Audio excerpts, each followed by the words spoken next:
As long as a harassment کا باعث نہ بنے ان سب کے لیے تو چلے ہم اس کو لا انفورسنگ ایجنسیز کی ایک نارمل پریکٹس سمجھیں گے. جب تک کہ کسی مولانا صاحب کے لیے کسی مدرسے والوں کے لیے کوئی ہیومیلیشن کا یہ نہ بنے ذریعہ نہ بنے تب تک ٹھیک ہے. لیکن اس کی ضرورت ایز سچ ہے نہیں ہے وہ تو ایجنسیاں بہتر جانتی ہے. لیکن سلیکٹیو نہیں کلیکٹیو یہ ہونا چاہیے.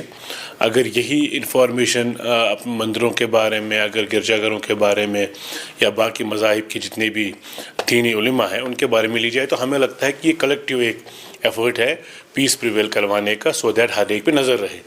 لیکن جب ہم ہمیشہ دیکھتے ہیں کہ آپ اس چیز سے ہر ایک مسجد کو سیکرنٹائز کرنے میں ہر ایک مولوی کا نام لکھنے میں یہ لگتا ہے کہ کہیں نہ کہیں کمیونٹی پہ اٹیک ہے. کہیں نہ کہیں آپ ہمیشہ ہر ایک پہ شک کرتے ہیں.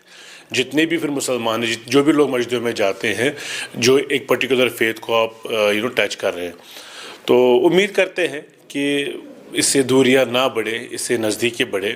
لیکن as a nationalist Muslims as a nationalist اور ہماری پارٹی بھی ہم گورنمنٹ کے منہ کو سپورٹ کریں گے وہاں تک جہاں تک کہ کسی کے لیے ہیوملیشن کا باعث نہ بنے. ساگر صاحب یہ بھی آپ سے جاننا چاہیں گے کل ہم نے دیکھا ایل جی ایڈمنسٹریشن کی جانب سے 5 گورنمنٹ امپلائیز کو ڈسمس کیا گیا اور بتایا جا رہا ہے کہ ان کی ٹیرر لنکس تھی. کس طرح سے دیکھتے ہیں؟ دیکھیے جہاں تک ٹیرر لنکس کا سوال ہے میں تب تک یہی کہوں گا کہ جو غلط کرے گا اس کو بھگتنا پڑے گا. نیشنل سیکورٹی میں کوئی کمپرومائز نہیں. نیشنل سیکورٹی کا جہاں تک سوال ہے ہاں موقع ملنا چاہیے ہر ایک کو بولنے کا کہ وچ ہنٹنگ نہیں ہونی چاہیے وکٹمائزیشن نہیں ہونی چاہیے پرسنل کسی کے ساتھ بنتی نہیں ہے. ایل جی صاحب تک وہ شاید باتیں نہ پہنچتی ہوں لیکن زمینی سطح پہ کچھ اور ریزنس ہو.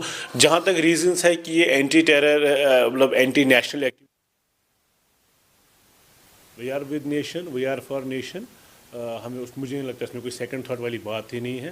لیکن ہاں everybody should get a chance to be heard. Sagar sahab ایک اور سوال میرا آپ سے چونکہ نیشنل کانفرنس کی سرکار چل رہی ہے لیکن ہم نے دیکھا کہ ابھی بے روزگاری جو ہے کافی بڑھتی جا رہی ہے. نوجوانوں کے اندر ابھی ڈپریشن ہے کہہ رہے کہ سرکار ابھی جو ہے بدستور خاموش بیٹھی ہے نوجوانوں کے لیے کوئی پیکیج آپ لوگوں کو نہیں دے پا رہے. اب یہ ایک سال میں تو بے روزگاری نہیں ہو گئی ہے 14-15 مہینے میں بے روزگاری ہوئی نہیں ہے جب سے عمر صاحب نے سرکار سنبھالی ہے.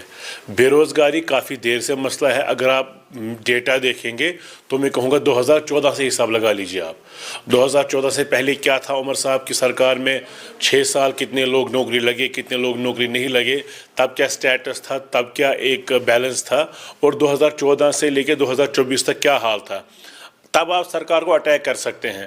ہمیں تھوڑا ٹائم دے دیجئے. عمر عبداللہ صاحب کی سرکار کام کر رہی ہے اس پہ مجھے پورا یقین ہے آنے والے وقت میں آپ دیکھیں گے کہ ہم نے جو ایس ایس آر بی میں یا پبلک سروس کمیشن میں یا جو ڈفرینٹ بورڈز کے ذریعے آٹونومس باڈیز کے ذریعے جو چیزیں ہیں ہم اس کو فلفل کریں گے. ان ویکنسیز کو ہیلتھ میں ہے پی ایچ ای میں ہے ایسے کوئی امپورٹنٹ سیکٹرز ہیں جہاں ضرورت ہے مین پاور کی تو ہم انشاءاللہ اس کو فلفل کریں گے.